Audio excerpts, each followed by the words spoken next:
using a manual breast pump can be an effective and convenient way to express milk for your baby.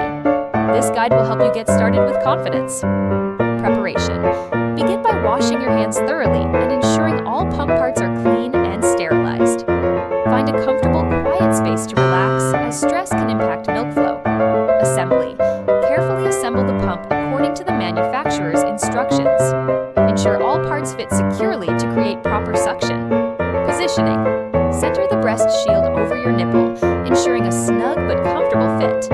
Proper alignment is crucial to avoid discomfort and maximize milk expression. Pumping technique.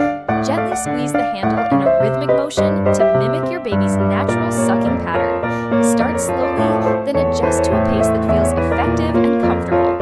Numb storage. Transfer expressed milk into sterilized containers, label with the date, and store appropriately. With practice, manual pumping can become an essential part of your breastfeeding